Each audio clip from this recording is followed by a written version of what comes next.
حضور سید عالم صلی اللہ علیہ وآلہ وسلم آپ جب مکے سے مدینے ہجرت کرنے لگے نا، تو بڑی توجہ سے سماعت فرمائیے گا، حضور کا سفر ہجرت شروع ہوا مکے سے مدینے کی طرف، تو ایک مقام پہ آ کے مدینے کے قریب ہی سید عالم صلی اللہ علیہ وآلہ وسلم کو تھوڑی بھوک محسوس ہوئی۔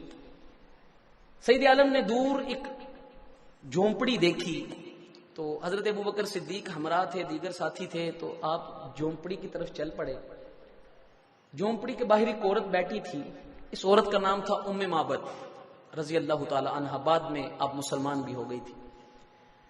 تو سیدنا صدیق اکبر آپ سے کہنے لگے کہ ہم مسافر ہیں، آپ ہمیں کھانے کے لیے کوئی چیز دیں گے؟ تو ام معبد کہنے لگی ہم عربی النسل ہیں، ہمارا یہ قانون اور قصیدہ اور گھر کا سمجھنے کے ماحول ہے کہ جب مہمان آتے ہیں تو ہم ان کی مہمان نوازی کیا کرتے ہیں، ہم خود بڑھ چڑھ کے کرتے ہیں، لیکن آج عجب اتفاق ہے کہ آپ آئے ہیں لیکن گھر میں کھانے کو کچھ نہیں ہے۔ ابو معبد جو ہیں وہ بکریاں چڑھانے لے کے گئے ہوئے ہیں اور گھر میں کھانے کو کچھ نہیں ہے، میں ہوں، میرا ایک بیٹا ہے، تو گھر میں کچھ نہیں ہے کھانے کو، تو اس لیے معذرت۔ سرکار دو عالم صلی اللہ علیہ وآلہ وسلم نے ایک کونے میں ایک بکری بیٹھی دیکھی، تو سید عالم فرمانے لگے کیا ہم اس کا دودھ دو لیں، اس کا دودھ نکال لیں؟ تو کہنے لگی کہ یہ بکری اتنی لاگر اور کمزور ہے کہ یہ اپنے قدموں پہ چل کے باقی ریوڑ کے ساتھ چراگاہ تک نہیں جا سکی چرنے کے لیے، اس کی ہڈیوں میں گودا تک نہیں ہے، اس کے تھنوں میں دودھ کہاں سے آئے گا؟ تو سید عالم فرمانے لگے کہ اگر تم اجازت دو تو ہم دو لیں۔ کہا حضور مجھے کیا اعتراض ہو سکتا ہے، دو لیں۔ تو سیدنا صدیق اکبر رضی اللہ تعالی عنہ بکری کھول کے حضور کے پاس لے کر آئے۔ حضور نے وہ ید اللہ والا ہاتھ، وہ دست آپ نے اس بکری کی پشت پہ پھیرا، اس کے تھنوں میں دودھ اتر آیا۔ اب جب دودھ اترا تو سید عالم دودھ دو رہے ہیں، تو جو برتن لایا گیا تھا ام معبد کی طرف سے وہ برتن سارا بھر گیا دودھ کے ساتھ۔ تو سید عالم صلی اللہ علیہ وآلہ وسلم فرمانے لگے ایک اور برتن لاؤ، برتن لایا گیا وہ بھی بھر گیا، کہا اور برتن لاؤ، اور برتن لایا گیا وہ بھی بھر گیا۔ راوی لکھتے ہیں حتیٰ کہ ام معبد کہتی ہیں میرے گھر کے سارے برتن حضور نے اس بکری کے دودھ سے بھر ڈالے، اس بکری کے دودھ سے سارے گھر کے برتن بھر گئے۔ اور یہ بکری حضرت عمر کے دور خلافت تک زندہ رہی، اور روایات میں ملتا ہے کہ اس ڈیرے کے آس پاس جتنے لوگ تھے اس بکری کے دودھ سے بعد میں کھیر بنا کے کھایا کرتے تھے، پھر بھی اس بکری کا دودھ ختم نہیں ہوتا تھا۔ اللہ نے اتنی برکت اس بکری کے دودھ میں رکھی تھی جس کو میرے مصطفیٰ نے دست اقدس لگایا تھا۔ تو سید عالم وہ دودھ اتر گیا، وہ دودھ سید عالم نے پیا، ابو بکر صدیق آپ کے اصحاب نے پیا، ام معبد نے پیا، ان کا بیٹا تھا گھر میں اس نے پیا، سرکار دو عالم صلی اللہ علیہ وآلہ وسلم مدینے کی طرف ہجرت فرما گئے۔ اب رات کو ابو معبد جب مغرب کا وقت ہوا، اندھیرا پھیلنا شروع ہوا، تو بکریاں چرا کے واپس آئے۔ تو اب جب یہاں پہنچے تو یہاں تو فضا کی کیفیت ہی بدلی ہوئی تھی، یہاں تو ہوا بھی جھوم رہی تھی۔ بھائی جہاں سے حضور گزرے ہوں، اصحاب کہتے ہیں کہ حضور جن گلیوں سے گزرتے تھے اللہ کی قسم حضور نے خوشبو نہیں لگائی ہوتی تھی، لیکن ہم رستوں کی خوشبو سے جان جاتے تھے یہاں سے ہمارا حبیب گزرا۔ گلشن میں جا کے ہر گل کو دیکھا، گلشن میں جا کے ہر گل کو دیکھا، نہ تیری سی رنگت نہ تیری سی بو ہے، نکل جائے تیرے قدموں میں دم، یہی دل کی حسرت یہی آرزو ہے۔ تو حضور جہاں سے گزرے ہوں، وہ ایک بڑا خوبصورت شعر ہے کہ چلیے اسے بھی سکپ کریں، میں اگلی طرف بڑھتا ہوں۔ حضور گزرے، اب رات کو جب ابو معبد آئے تو فضا کی دلکشی دیکھ کر ابو معبد پوچھنے لگے آج یہاں کیا الگ واقعہ پیش آیا؟ کہا ایک مبارک آیا تھا، اسے حضور کا نام نہیں تھا پتا، حضور کا نام پوچھنا بھول گئی، تو حضور کا نام نہیں معلوم تھا تو خود ساختہ ایک نام رکھ لیا کہ ایک مبارک آیا تھا۔ تو وہ مبارک جب آیا نا تو اس کی وجہ سے چاروں طرف خوشبو پھیل گئی، نہ صرف خوشبو، گھر میں جا کے دیکھو برتن سارے اس نے دودھ سے بھر دیے ہیں۔ اب ابو معبد گھر اندر تشریف لے گئے اور وہ حال دیکھا کہ وہ دودھ ہے سارا، تو حضرت ابو معبد کہنے لگے مبارک کا نام کیا تھا؟ کہا میں اس کا نام پوچھنا بھول گئی۔ کیوں بھول گئی؟ کہا اس کے چہرے کو تکتے تکتے اتنی محو ہو گئی میں پوچھنا ہی بھول گئی کہ اس کا نام کیا ہے۔ تیرے قریب آ کے تجھے دیکھیں یا تو اسے باتیں کریں میاں؟ تو کہا اسے دیکھتے دیکھتے محو اتنی ہو گئی تھی کہ یہ یاد ہی نہیں رہا کہ اس کا نام بھی پوچھنا ہے، کوئی حال چال بھی پوچھنا ہے، کہاں سے آ رہے ہو میاں، کہاں جا رہے ہو؟ تو ابو معبد آپ معبد سے کہنے لگے کہ تم مجھے اس کا حال سنا سکتی ہو کہ وہ دکھتا کیسا تھا؟ سننا ہے؟ دیہاتی عورت حضور کا حسن بیان کرنے لگی ہے اپنے شوہر کے آگے. یہ سارے اصحاب کی میں نے آپ کو حدیثیں سنائی ہیں، سارے اصحاب کی، کہ اصحاب کہتے ہیں ہم میں طاقت نہیں تھی بیان کرنے کی، لیکن دیہاتی عورت کا ایک اپنا انداز تھا نا، ایک اپنا کمال تھا. تو دیہاتی عورت اپنے خاوند کے آگے مبارک کا حلیہ بیان کرنے لگی ہے.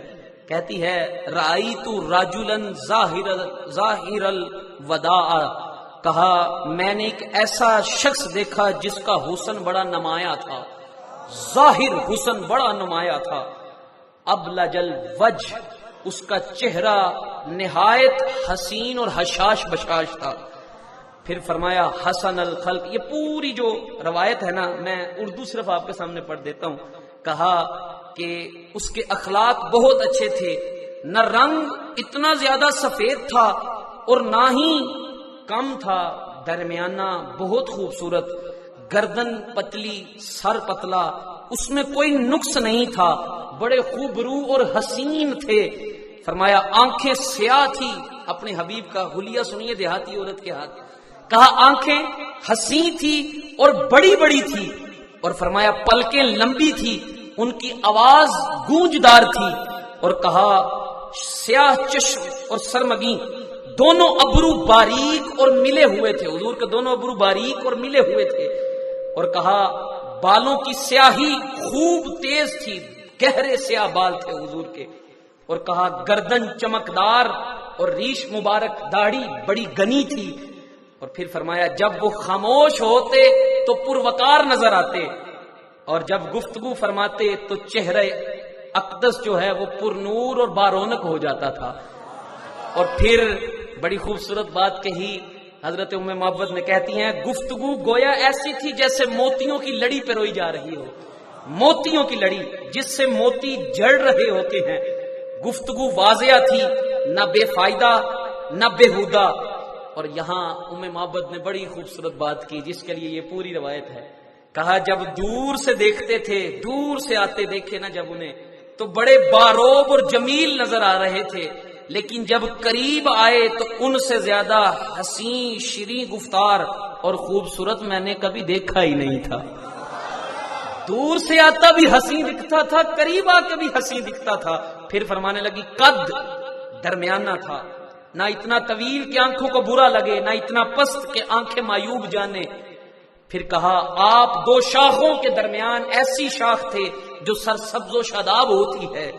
اور پھر فرمایا ان کے ساتھی جو ساتھ تھے وہ ان کے گرد حلقہ بنائے ہوئے تھے، جب آپ کچھ فرماتے تو وہ ہمت انگوش ہو کے سنتے، بڑے دھیان سے سنتے. اور پھر اگر آپ حکم دیتے تو ان کے ساتھی فوراً بجا لاتے. سب آپ کے خادم تھے، اور آپ نہ ترش رو تھے، نہ سخت کلامی کرنے والے تھے، اور نہ آپ کے فرمان کی کوئی مخالفت کرتا تھا. یہ ایک دیہاتی عورت نے حضور کا حسن بیان کیا ہے. دیہاتی عورت نے، یہ سارے الفاظ میں نے ہو بہو پڑھے ہیں جو روایت میں لکھے ہیں کہ دیہاتی عورت حضور کا حسن بیان کر رہی ہے. میں نے زیادہ کتب سے آپ کو نہیں پڑھ کے سنایا، ان کتب نے سارا لکھا ہے، میں نے نوٹ کر دی ہیں. یہاں کوئی پڑھنا چاہے پڑھ سکتا ہے. حضور کی ایک ایک چیز لکھی ہے، ساری اکٹھی کی گئی ہے. الحمدللہ سیرت نگاروں نے بڑا کام کیا ہے، لیکن یہ صرف ایک دیہاتی عورت کی روایت آپ کے سامنے پیش کی ہے. اب ہوا یہ کہ جب حضرت ام معبد رضی اللہ تعالی عنہا بعد میں چونکہ ایمان لے آئی تھی، تو آپ روزانہ حضرت ابو معبد کو یہ خوبصورت باتیں سناتی تھی. اس کی وجہ یہ تھی کہ روزانہ ابو معبد آتے تو آ کے پوچھتے تھے سنا کملیے کیا آیا ہے وہ مبارک، کہ آج آیا ہے وہ مبارک. اب دونوں بیٹھ کے میاں بیوی انتظار کرتے تھے کہ پھر سے کبھی غریباں دے ویڑے لاؤ نہ پھیرا یا رسول اللہ. تو وہ انتظار کرتے تھے کہ کہیں حضور یہاں سے پھر گزریں. ابھی نام نہیں پتا، ابھی صرف ایک جھلک دیکھا ہے ام معبد اور ان کے بیٹے نے.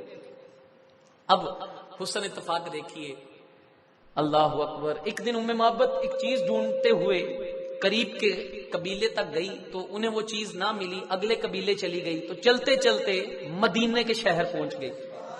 اب ام معبد نہیں جانتی کہ وہ لجپال جس کی روزانہ میلاد کی محفل گھر سجائے بیٹھے ہوتے ہیں وہ یہی مدینے کا والی ہے. اب ام معبد گھر بیٹھے جس کا تذکرہ کرتی تھی وہاں چونکہ معبد کے ساتھ ان کے بیٹے بھی تھے تو انہوں نے بھی دیکھا تھا حضور کو. اب مدینے کے بازار میں معبد خرید و فروخت میں مصروف ہیں تو حضرت ابوبکر صدیق رضی اللہ تعالی عنہ کو گزرتے ہیں. تو وہ بیٹا معبد کا وہ کہنے لگا ماں ماں. بیٹے بول. کہا یہ وہی نہیں ہے جو مبارک کے ساتھ آیا تھا؟ یہ وہی نہیں ہے جو مبارک کے ساتھ آیا تھا؟ کہا ہاں. تو معبد فوراً حضرت ابوبکر صدیق کے پاس آ کھڑی ہوئی اور کہا ابوبکر صدیق رضی اللہ تعالی عنہ سے, کہا اے شخص مبارک کہاں ہے؟ کہا کون مبارک؟ اب نام تو انہوں نے خود مبارک رکھ لیا تھا, حضرت ابوبکر کو بھی نہیں تھا پتا کہ یہ مبارک کس کا تذکرہ ہو رہا ہے. تو کہا مبارک کہاں ہے؟ کہا کون مبارک؟ وہ جو تمہارے ساتھ آیا تھا. تو حضرت ابوبکر صدیق رضی اللہ تعالی عنہ اس کے دل کی کیفیت سمجھ گئے اور کہا چل میرے ساتھ. مسجد نبوی لے گئے. حضور مسجد نبوی میں تشریف فرما تھے. دونوں حضور کی بارگاہ میں گرے اور حضور کا کلمہ پڑھ کے مسلمان ہو گئے. اب دونوں ایمان کی چاشنی لیے واپس اپنے گھر جاتے ہیں. اب گھر گئے, رات کو ابو معبد آئے تو انہوں نے دیکھا کہ آج پھر فضا جھوم رہی ہے, آج پھر فضا میں عجیب کیف و مستی ہے. تو کہا آج کیا پھر مبارک آیا تھا؟ کہا نہیں, آج مبارک نہیں آیا تھا, آج ہم مبارک کی در پہ گئے تھے. آج اس کی حویلی سے خیرات لینے ہم خود گئے تھے. تو پھر ابو معبد نے کہا پھر سے سنانا مجھے وہ مبارک کا حال کیسا تھا. تو یہ حال تھا دیہاتیوں کا, گھر بیٹھ کے حضور کے چہرے انور کو تک کے حضور کے میلاد کی محفلیں سجایا کرتے تھے.